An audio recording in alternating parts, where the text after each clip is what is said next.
Herkese merhaba. Bu video deniz akvaryumları için en önemli detay olan tuzluluğu nasıl daha doğru şekilde ölçebiliriz onun üzerine olacak. Bildiğiniz gibi hepimiz deniz akvaryumu kurmak için bu hobiye başlıyoruz. Hobiye başladığımızda en önemli dikkat etmemiz gereken şey akvaryumumuzun tuzluluğunu ayarlamak. Çünkü canlılar bu tuzlulukta hayatta kalıyorlar ve ideal seviyede tutmak da bizim öncelikli amacımız. Tuzluluğumuzu ölçerken yapmış olduğumuz ilk şey hepimiz bütçemize göre bir tane refraktometre alıyoruz. Tuzumuzu damlatıyoruz ve şuradaki gözden bakarak tuzluluğumuz işte 1025 mi, 1023 mü, 1027 mi bu tarz gözlemlerimizi gerçekleştiriyoruz. Tabi bunu yapmadan önce refraktometremizi kalibre ediyoruz. Ne yapıyoruz? Arıtma suyundan alıyoruz, damlatıyoruz ve oradaki tuzluluğu sıfır gördüğümüzde diyoruz ki evet bu kalibre olmuş, artık ben tuzluluğumu doğru ölçebilirim. Şimdi ben de aslında bu şekilde yapıyorum ve büyük bir yanılgı yaptığımı anlamış oldum. Ve aslında doğru bildiğim şeyin yanlış olduğunu görmüş oldum. Neden öyle oldu? Şimdi ben bir ICP testi yaptım. ICP testinde benim aklıma gelebilecek en son şey aslında en dikkat etmem gereken şeymiş. Kalsiyumum, magnezyumum, alkalinitem bu tarz değerlerim zaten benim ölçüm yaptığım gibi bir problem yok. Diğer iz elementlerim de olması gerektiği gibi. Ancak iş tuzluluğa geldiğinde sonuca bir baktım ki benim 1025 ölçtüğüm yerde tuzluluğum 1022'ymiş. Ama nasıl olabilir diyorum kendi kendime. Ben tuzluluğumu sürekli ölçtüğümde sürekli olarak 1025'i görüyorum. Yeni tuz hazırlarken de hazırladığım tuzda sürekli olarak 1025 görüyorum. Demek ki burada bir tuhaflık var. Bunu nasıl düzeltebilirim diye araştırma yaptığımda hidrometreleri gördüm. Zaten hidrometreler bu işin birazcık daha doğru ölçülmesini sağlayan alet. Bizim refraktometreye damlatarak yaptığımız şeyi hidrometre ne yapıyor?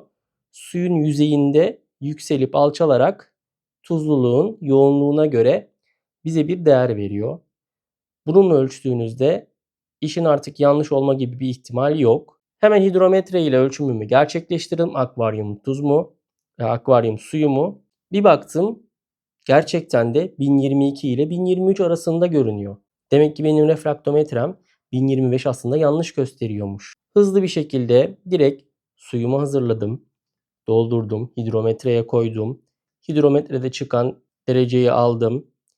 Örnek veriyorum. Şu an ölçtüğümde 1027 çıktı diyelim yeni hazırladığım suda. Hemen refraktometremi de aldım. Hidrometre ile gördüğüm değeri refraktometremde kalibre ettim. Böylelikle hidrometrem ve refraktometrem de gerçekten de aynı değeri vermiş olacak. Yani bazen evet ekipmanın ucuzu pahalısı diyoruz ya. Birazcık da pahalı olması aslında yapılan hataları minimuma indiriyor. Hepimiz standart piyasada bulunan refraktometrelerden temin ediyoruz. Evet bu ondan daha pahalı bir ürün ama size ICP'deki gelen sonuçla neredeyse %95 oranında aynısını veriyor. Benim 1025 ölçtüğüm yerde 1022 çıkıyorsa bu gerçekten de büyük bir problem, büyük bir yanılgıya sebebiyet veriyor. Çünkü son zamanlarda benim magnezyumum düşmeye başladı. Eklediğimde de artması uzun sürüyor. Bunun da en önemli sebebi demek ki neymiş? Tuzlulukmuş. Tuzluluğum düşük olduğu için magnezyum bağlanamıyor ve akvaryumda yükselemiyordu. Alkalinitem ve kalsiyumum gayet iyiydi. Şimdi ne yaptım? Hidrometre ile ölçüm yapa yapa tuzluluğumu ideal seviyeye getirdim. Refraktometremi de ona göre kalibre ettim. Artık şu an içim rahat. Yaptığım ölçümlerin daha doğru olduğunu bilebileceğim. Metreyi nasıl hazırlıyoruz? Onu da hızlıca gösterelim. Şimdi 500 mililitre suyu hidrometre kabına dolduruyoruz. Bunda ölçü birimleri var. 500'e geldiğinde duracağım. Daha sonra da hidrometremizi içerisine koyacağız ve sudaki yükselmesine bakacağız. Yükseldiği oran nerede duruyorsa bizim tuzluluğumuzu da orada görmüş olacağız. Bu hidrometreleri kullanırken çok dikkatli olun. Çok hassas cihazlar. Özellikle şu ince yerinden tutmamaya özen gösterin. Şimdi hidrometremi aldım. Bakın bu hidrometrenin üzerlerinde bakın görebiliyor musunuz bilmiyorum ama evet bakın 1021, 1022, 1023, 1024, 1025 diye çizgiler var. Yani normalde refraktometre ne yapıyor? Bize 1020, 1021, 1022 diye veriyor ama hidrometre 1021'in de küsuratlarını veriyor. 1021, işte 1211, 1212, 1213 gibi düşünebilirsiniz. Yani 1021 ile 1022 arasındaki baremleri de veriyor. Yani bu gerçekten ciddi değerler. Şimdi suyumuzu koyduk hidrometre kabına 500 mililitre. Direkt dikkatli bir şekilde de hidrometremizi içerisine yerleştiriyoruz. Şimdi onu zaten hafiften şöyle yerleştirdiğimizde o şimdi alçalıp çoğalacak. Kendi dengesini bulduğunda da bizim hazırlamış olduğumuz tuzun ne kadar olduğunu biz görmüş olacağız. Ben şu an video çekmek için bir tuz hazırladım. Direkt akvaryumdan aldığım tuz değil. Direkt bakalım bu tuzun tuzluluğu ne olarak görünecekmiş. Bakın yavaş yavaş zaten durmaya başladı. Bakın çizgi olarak bakın 1022'de durdu gördüğünüz gibi.